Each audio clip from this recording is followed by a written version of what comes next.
আল্লাহকে মেনে চলে না, যারা আল্লাহকে অস্বীকার করে চলে, যারা আল্লাহকে তুচ্ছ মনে করে পৃথিবীতে জীবন যাপন করে, যেটা জানি সেটা হচ্ছে রোজা। এই রমজান মাসের রোজা মুসলমানদের উপরে আল্লাহ তাবারক ওয়া তাআলা ফরজ করে দিয়েছেন।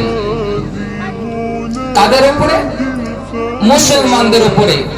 প্রমাণ আল্লাহ সুবহানাহু ওয়া তাআলা সূরা বাকারার মধ্যে বলছেন, বিসমিল্লাহির রহমানির রহিম, ইয়া আইয়ুহাল্লাযীনা আমানু, হে ঈমানদারেরা, যারা ঈমান নিয়ে এসেছো, আল্লাহকে এক বলে বিশ্বাস করেছো, আল্লাহর উপরে তাওয়াক্কুল করেছো, ভরসা করেছো, আল্লাহ এক ও দ্বিতীয় এই বলে তোমরা স্বীকৃতি দিয়েছো, তোমরা শোনো, কুতিবা আলাইকুমুস সিয়াম, তোমাদের উপরে রমজান মাসের রোজাকে ফরজ করে দেওয়া হয়েছে, কামা কুতিবা আলাল্লাযীনা মিন ক্বাবলিকুম, যেমন করে তোমাদের পূর্ববর্তীগণের উপরে ফরজ করা হয়েছিল।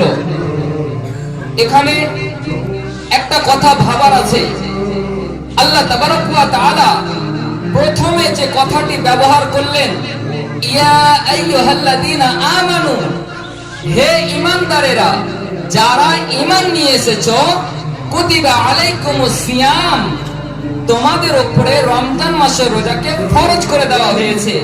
তাহলে এখানে আমাদের ভাবার বিষয়টা এই যে আল্লাহ তাবারক ওয়া তাআলা পৃথিবীর কোন নেতাকে নয়, কোন মৌলবীকে নয়, কোন মাওলানাকে নয়, কোন নবীকে নয়, কোন রাষ্ট্রমন্ত্রীকে নয়, কোন প্রধানমন্ত্রীকে নয়, কোন সরকারকে নয়, মরণকে নয়, রাজাকে নয়, এক কথাই একজনকে সম্বোধন করে বললেন, যারা ঈমান নিয়ে এসেছে, হে ঈমানদারেরা, যারা ঈমান নিয়ে এসেছো, তোমরা শোনো, বেঈমানেরা নয়, যারা আল্লাহকে স্বীকার করে না, যারা আল্লাহকে মেনে চলে না, যারা আল্লাহকে অস্বীকার করে চলে, যারা আল্লাহকে তুচ্ছ মনে করে পৃথিবীতে জীবন যাপন করে, তাদেরকে নয়, যারা ঈমান নিয়ে এসেছে তাদেরকে আল্লাহ বলছেন তোমাদের উপরে রমজান মাসের রোজাকে ফরজ করে দেওয়া হয়েছে, সবার উপরে নয়।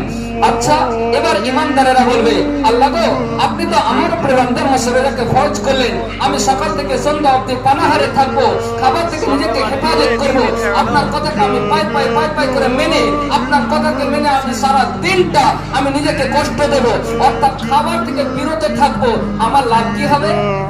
আমার ফায়দাটা কি হবে? আল্লাহ বলছে, শোনো ঈমানদার, তুমি ঈমান নিয়ে এসেছো, রোজা ফরজ করে দেওয়া হলো, শোনো, রোজা রাখলে তোমার ফায়দাটা কি হবে? আল্লাহ সুবহানাহু ওয়া তাআলা বলেন, লাআল্লাকুম তাত্তাকুন, যাতে করে তুমি পরহেজগার হতে পারো, মুত্তাকিন হতে পারো। এই রমজান মাসে রোজাকে রেখে তোমার জীবনের প্রত্যেকটা গুনাহকে, যেটা ভুলবশত হয়ে গিয়েছে, সেটা তুমি সংশোধন করে নিতে পারো।